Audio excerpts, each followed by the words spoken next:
Hello, my name is Clay Cook and I'm a second grade teacher and technology troubleshooter at Maryville Elementary School in Georgetown, South Carolina. In 2015-2016, I was named the Georgetown County School District Teacher of the Year. But before that, I was a Master's of Instructional Technology student, just the same as you are, learning about this thing called the portfolio and just what it would mean for my completion of this course. So here I am to give you some insight and tips into beginning your portfolio process. Let's make no bones about it or pretend to downplay the importance of this portfolio. It is the most important thing you will submit in this program. It is your culminating effort, your chance to show off all you've learned during the course of the program. So let's start at the beginning. As you know, you have several artifacts that you must put into your portfolio in the form of student work samples, a video showing your skill at technology integration, a video demonstrating your technology leadership, and a plan for your future career. However, while this is important, it doesn't need to be the first thing you think of. So first things first, your portfolio is going to be digitally based, meaning it will be housed on the web. While that is simple enough, the actual site that you will use to host it isn't so easy to decide. There are many choices out there. A few of the most common are Weebly, Wix, and WordPress. However, which one to use is simply a matter of comfort. Look at all your options. Decide which ones look like they are worth pursuing and practice with it. See which ones you feel most comfortable with and which ones make you feel like you meet your vision for the portfolio. Once you have decided on which one you want to use, go ahead and create your portfolio shell. This will help you get the look and feel for your portfolio while also serving as a placeholder for your artifacts. So you have your hosting site decided upon. Now it's time to think about the content that you will house there. Look at the requirements one by one and not as a whole thing. Breaking them into smaller pieces helps you better understand and see what you are doing. So let's look at each section now. The first listed requirement for your portfolio are at least 2 student work samples. These students can be either children or adults depending on your situation. When choosing which samples to use, don't immediately go for the artifacts that show the best work. Look for the ones that show the true impact of your teaching. If you decide to choose one student to use samples for, don't necessarily assume that your highest achieving student will give you the best artifacts. You want to choose artifacts that show growth over a period of time. If you choose a student who starts out technologically savvy, it doesn't leave much room for growth in showing the impact your teaching has had. If you choose to use samples from several students, try to be as diverse as possible in your choices. I'm talking about choosing artifacts that show individuality. People looking at this portfolio know that the students aren't cookie cutter, so don't try to make your artifacts be cookie cutter either. Technology integration video. The technology integration video is where you will show off your teaching ability. Technology integration is a hot topic in education today. However, there are some things to remember as you sort through potential artifacts. 1. Be sure the technology isn't the lesson.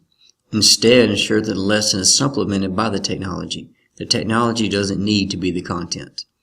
2. Focus on how the technology you are using is maximizing the learning. In true integration, the technology gets lost in the content, meaning it shouldn't be the sole takeaway from the lesson. 3. The video doesn't have to do all the explaining. This is what the narrative is for. Use the narrative to let your viewer know the backstory, the content, etc. Use it to explain why you chose the video rather than solely depending on what it is on camera to do that for you. While you will surely share what worked in the lesson, don't be too scared to share what didn't work. Those things that didn't work are often where we can show the most growth. The technology leadership video will in most cases be your TTE.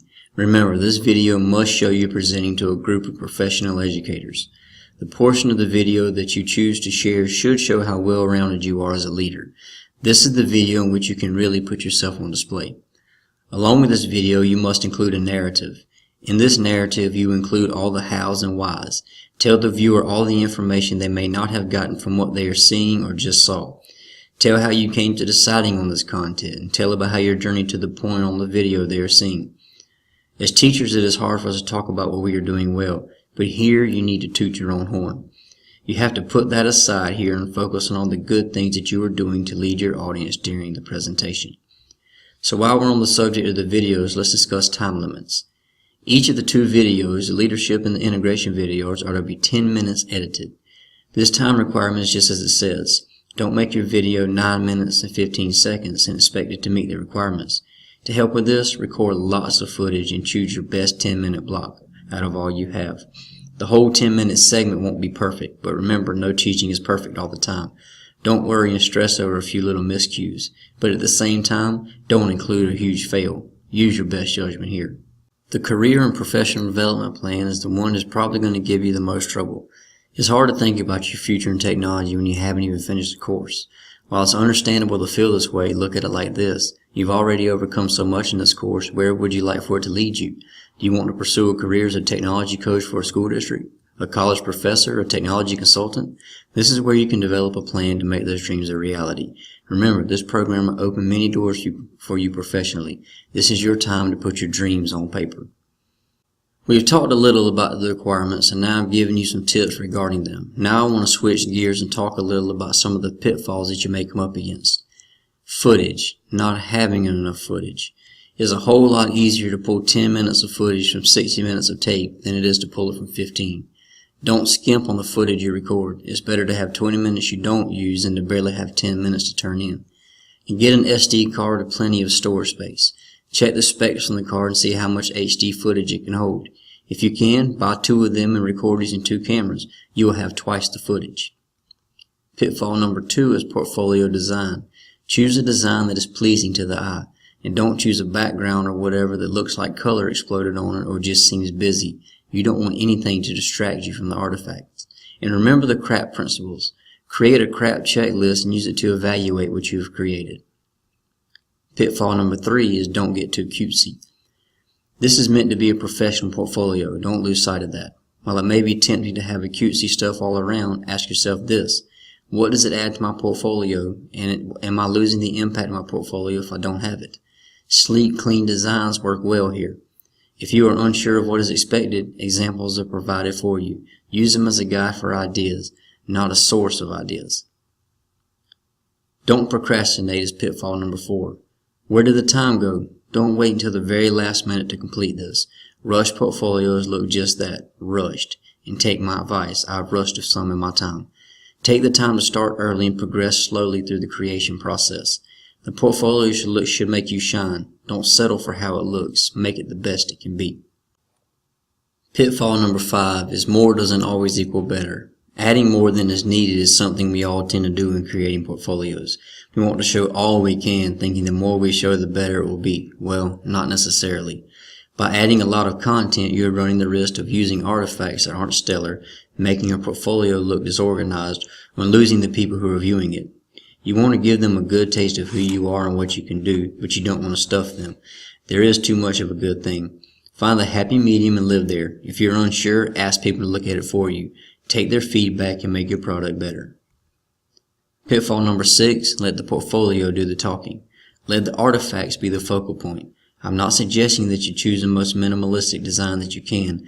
I'm simply saying to choose a design that allows your work to be the center of attention. This is what your portfolio is, after all.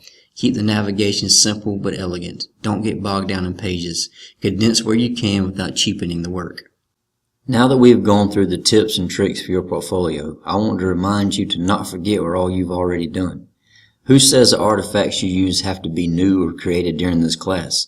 You are on the final class of the program. Don't be hesitant to use artifacts from previous classes to show your diversity as an instructional technology leader. The goal of this portfolio is to land you a job, so do all you can do to make yourself shine. And to wrap it up, I hope you were able to get something from this video. It wasn't very long ago I was right where you are and felt the same apprehension you feel. Don't worry, it's all going to be alright. You can do this. The program has trained you very well, and now is the time to show that off. My last piece of advice, start now. Put the time in to make this portfolio stellar. You don't know what it may help bring you in the future. Thanks again for letting me share with you, and good luck.